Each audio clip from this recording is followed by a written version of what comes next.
Good afternoon and welcome to the noon briefing. I will start off with a few announcements on our end, so I ask that you kindly turn off your mics. Geir Pedersen, the Secretary General's Special Representative for Syria, briefed the Security Council this morning. He said that currency and price volatility remain acute in that country, and the inflation rate has hit peak levels in the past 6 months. Before this recent deterioration, he said, more than 80% of Syrians were estimated to be living below the poverty line. The situation is undoubtedly more severe today, and the intensity of that poverty is likely more acute. He discussed recent violence in the country and once more appealed for calm to be sustained in Idlib and elsewhere, and for a nationwide ceasefire in line with Resolution 2254.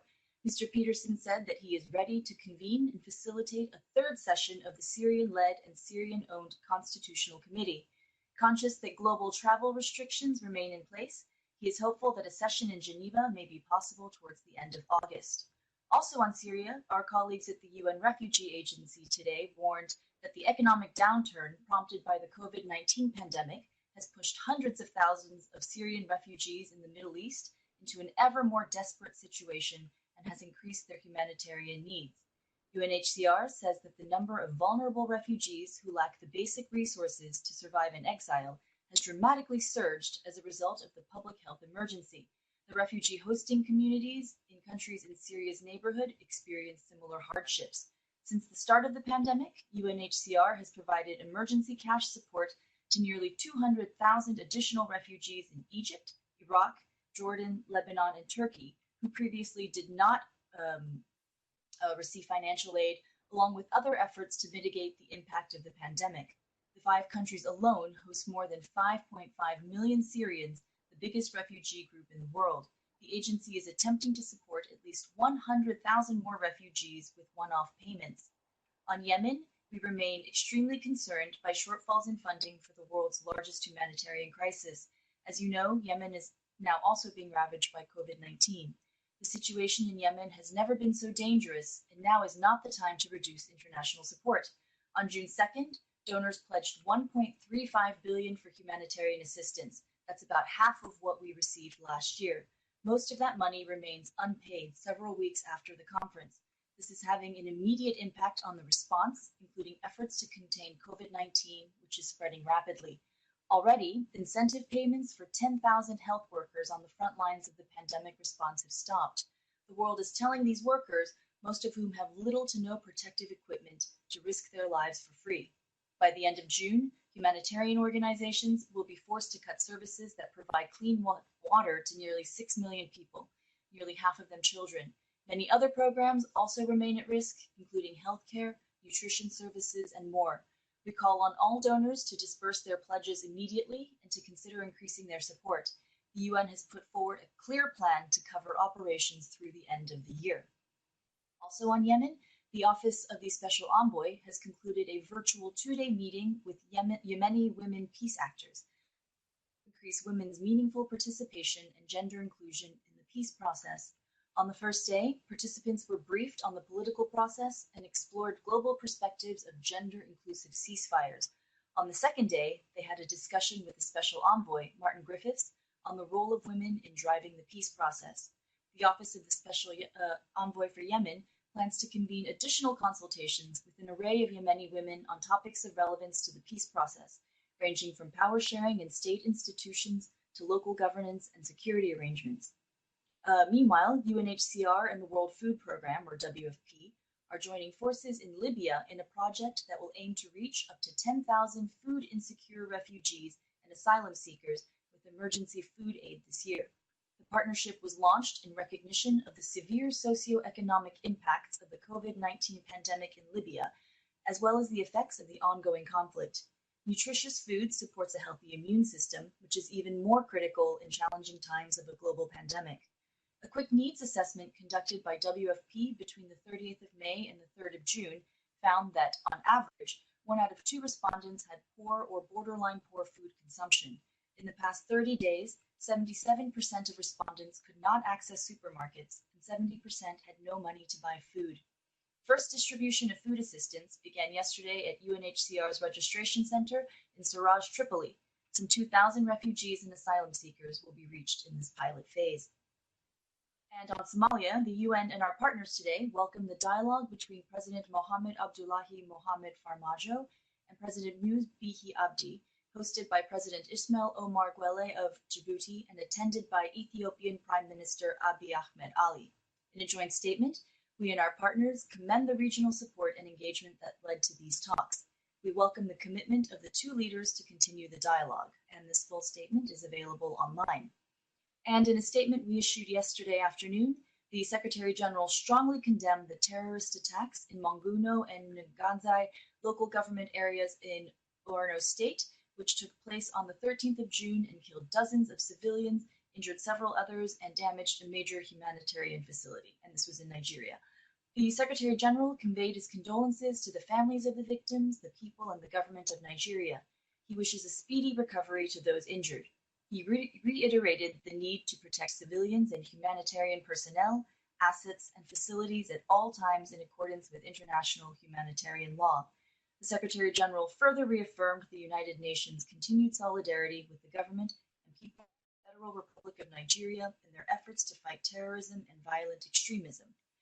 And staying with Nigeria, our humanitarian colleagues tell us that the Nigeria Humanitarian Fund has announced a $22.4 million allocation for life-saving activities in the COVID-19 response in the country's northeast states of Borno, Adamawa, and Yobe. This is the largest allocation by the Nigeria Humanitarian Fund since its creation in 2017. The humanitarian coordinator for Nigeria, Edward Callan, said that the funding will support the rapid scale-up of critical food and water supplies, as well as shelter and health services, among other urgent efforts to address pre-existing needs and new vulnerabilities triggered by COVID-19. Emergency measures associated to the country's pandemic response, including restrictions on movements and gatherings, have affected livelihood activities such as trading and communal farming. $246 million is required for COVID-19 specific humanitarian action in the northeast of the country, in addition to $834 million required to respond to the underlying humanitarian needs of 10.6 million people. And from South Sudan, the humanitarian coordinator there, Ala Nudehu, today launched an urgent appeal for an additional $390 million to support the response to COVID-19 and for new humanitarian needs. This brings the overall humanitarian appeal for South Sudan for this year to $1.9 billion. Aid organizations are aiming to help 7.4 million people by the end of the year, up from the 5.6 million planned before the outbreak of the pandemic. Mr. Nudehu said that the humanitarian in South Sudan is committed to staying the course and to deliver much-needed essential services and assistance for the most vulnerable people. The virus is spreading rapidly in South Sudan, with more than 1,700 confirmed cases. It is already having a significant negative impact on the humanitarian situation and any socioeconomic and political progress the country has made over the past few years. Some 4 million people have been reached with risk communications about the virus. 3.2 million people have received advanced food rations ahead of the lockdown and travel restrictions. More than 300,000 internally displaced people have received messaging on how to prevent COVID-19 in protection of civilian sites and camp-like settings, and 265 health facilities have received supplies. Mr. Nudehu stressed that the collective response to the COVID-19 crisis will only be effective if organizations are able to operate in a safe environment. And in the Central African Republic, the UN mission there has donated hygiene kits, including soap, hand washing devices, and more than 7,000 protective masks to communities in the Mobo prefecture as part of its support to communities to fight COVID-19. Meanwhile, the UN, in partnership with the European Union and others, has provided electoral material for the forthcoming presidential and legislative elections scheduled for December. Over the weekend, 4,400 tablets, solar panels, batteries, and other supplies arrived in the capital, Bangui, and will enable voter registration to begin on June 22nd. This equipment is an additional contribution. Last month, 69 tons of material, including forms and other electoral kits, were donated to the government. In accordance with its mandate, the UN mission continues to work closely with national stakeholders to provide logistical support, security assistance, as well as to facilitate political dialogue to ensure peaceful, free, and inclusive elections that will ultimately contribute to sustaining peace and the consolidation of democracy in the country. And in Brazil, Our UN team there is working with authorities to save lives and livelihoods in the midst of the pandemic, focusing on the most vulnerable groups, particularly indigenous peoples, migrants, people in prisons, and youth. There have been nearly 900,000 confirmed cases and more than 43,000 deaths due to COVID-19 in the country. In the Amazon region, the International Organization for Migration has donated hundreds of hygiene kits to state authorities for distribution in 8 shelters, supporting Venezuelans and Brazilians affected by the pandemic. At the border with Venezuela, the UN has distributed more than 159 hygiene kits, 90 bottles of hand sanitizer, and mosquito nets to informal settlements, with hundreds of people receiving medical attention through mobile health units. Also, 15,000 meals were offered to indigenous people coming from Venezuela and sheltered since April. The UN Children's Fund has delivered more than 200 masks and health and water and sanitation services for indigenous people in shelters, with vaccines having been administered to 100 residents, including children, pregnant women, and elderly. And UN-backed health workers have monitored 2,000 people at high risk of infection, to more than 300 migrants and refugees being identified with COVID-19 symptoms, and they are now receiving treatment. The International Fund for Agricultural Development, or IFAD, is investing around more than $43 million to mitigate the effects of the pandemic for rural families. Meanwhile, the World Food Programme has received more than 2,000 kilos of food items to be donated in partnership with NGOs, in addition to face masks and hand sanitizers. And for its part, the UN Organization Office on Drugs and Crime has organized an online session on judicial integrity during the crisis, bringing together lawyers and judges to share lessons following the rapid digitization of judicial services during the lockdown period. And finally, we are also working with authorities to safeguard the rights of vulnerable women, including domestic workers, in a partnership with the government. And the UN Conference on Trade and Development, or UNCTAD, said today that global foreign direct investment flows are forecast to decrease by up to 40% in 2020 from their 2019 value of 1.54 trillion. According to its World Investment Report 2020, this would bring foreign direct investment below $1 trillion for the first time since 2005. The report also notes that foreign direct investment is projected to decrease by a further 5 to 10% in 2021 and to initiate a recovery in 2022. UNCTAD said that the COVID-19 pandemic is a supply, demand, and policy shock for foreign direct investment. The lockdown measures are slowing down existing investment projects, and the prospect of a deep recession will lead multinational enterprises to reassess new projects. And the International Labour Organization, or ILO, warned today that more than 55 million domestic workers around the world are at significant risk of losing their jobs and income. This is due to the COVID-19 lockdown and lack of effective Social Security coverage. According to new estimates by the ILO, 37 million of these domestic workers are women. The UN agency said the pandemic has exacerbated pre-existing issues. Only 10% of domestic workers have access to Social Security. Many earn as little as 25%, them without savings in case of a financial emergency. Domestic workers in both formal and informal employment have been affected. However, those in informal employment accounted for 76% of those at risk of losing their jobs or working hours. And today is the International Day of Family Remittances, and in his message to mark the day, the Secretary General recognized the determination of 200 million migrants who regularly send money home and the 800 million family members throughout the developing world who depend on those resources. But this year, as a result of COVID-19, the World Bank projects that remittances will fall by about 20%, or $110 billion. Millions of migrant workers are losing their jobs, and many remittance families are suddenly pushed below the poverty line. At this time of crisis, the Secretary General is appealing to people everywhere to support them. He calls on all stakeholders to take steps to reduce remittance transfer costs, financial services for migrants and their families, particularly in rural areas, but financial inclusion for a more secure and stable future.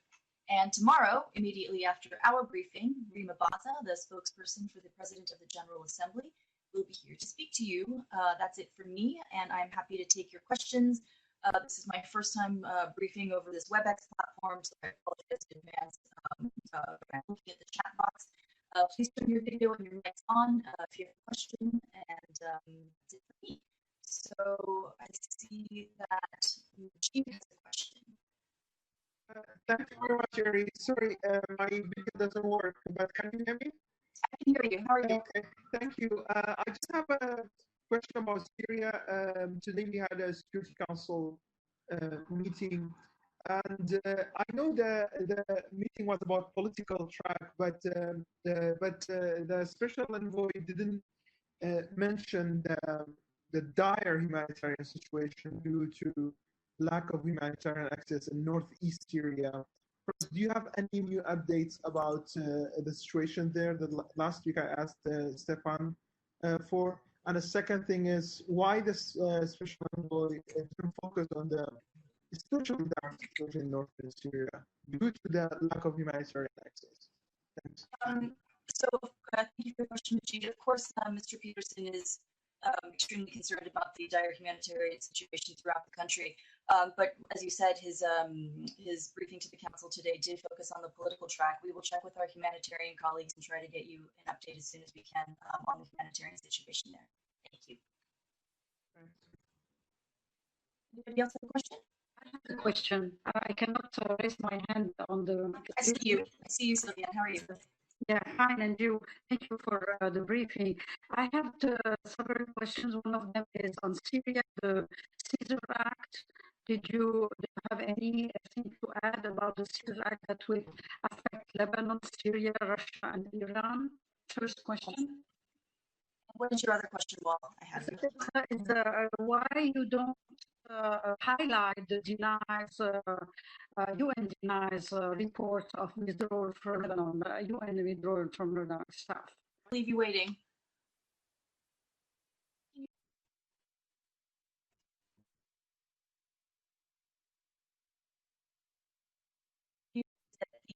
Closely following the issue of the sanctions programs relating to Syria, we echo the Secretary General's global appeal for the waiver of sanctions that can undermine the capacity of the country to ensure access to food, essential supplies, and medical support, and that's in light of the COVID-19 pandemic.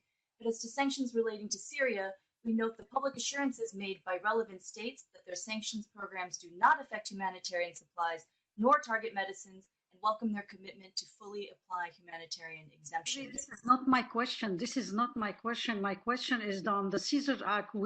Today, President Trump is supposed to sign it. It's an act. It's a provision.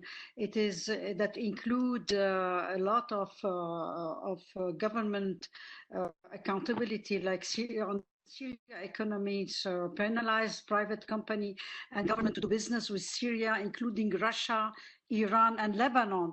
That would help. That would put Lebanon into very dire situation. Again, what is the reflection on the UN reflection on this matter? This is the first question.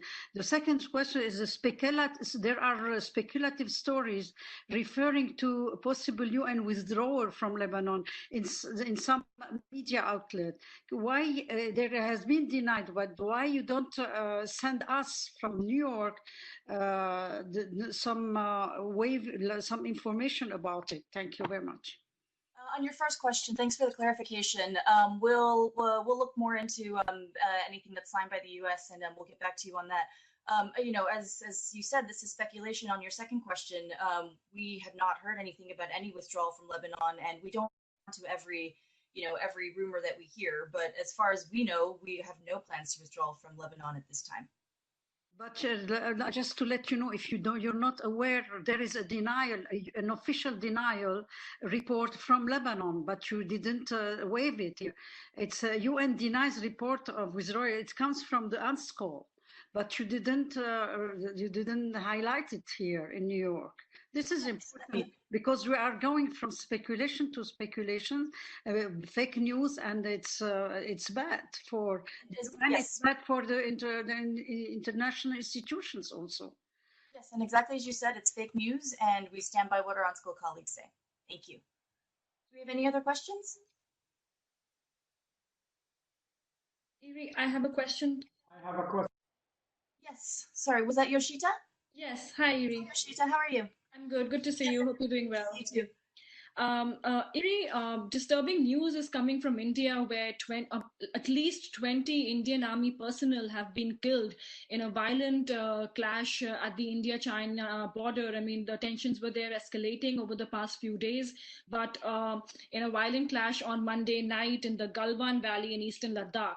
And this is the first time in almost 45 years that the escalation has reached such a level, with nearly 20 Indian Army personnel being killed.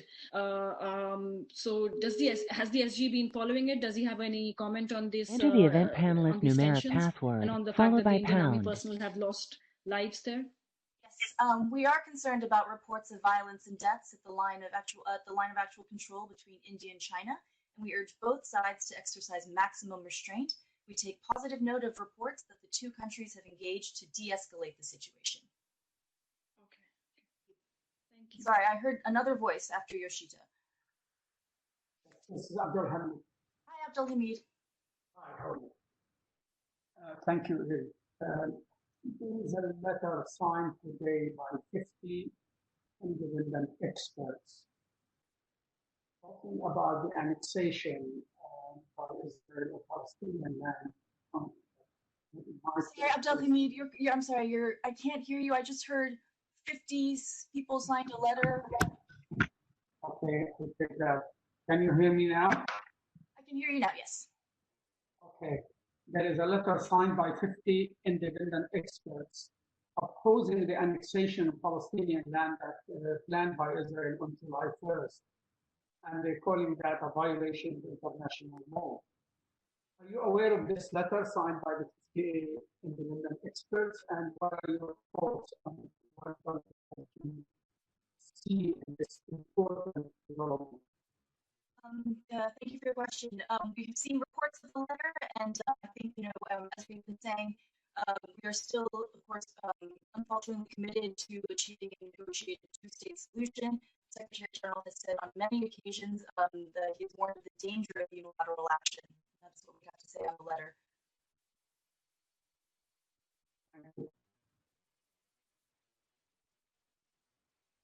I don't see anybody else. All right, going once, going twice. Is there anybody else on the line? Hi, this is Mary. Yes. Hi, this is Samira Sadik with the Press Service. And I have a question regarding the coronavirus proving to be a new hotspot in Latin America.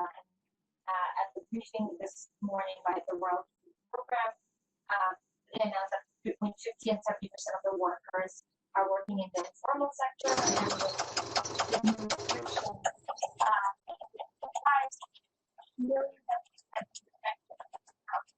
Samira, I'm sorry, I'm not, I can't hear your question.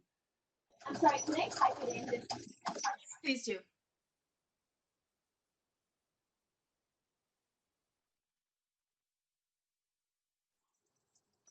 Iri?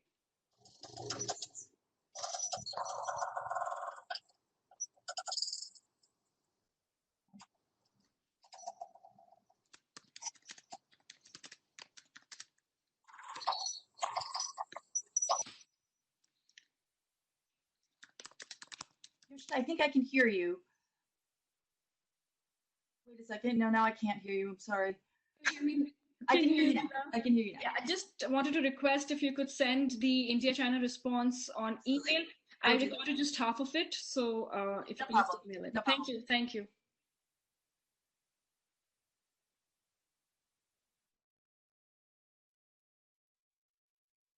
All right, Samira, I don't see your question. If you could send it to me by email, would that work?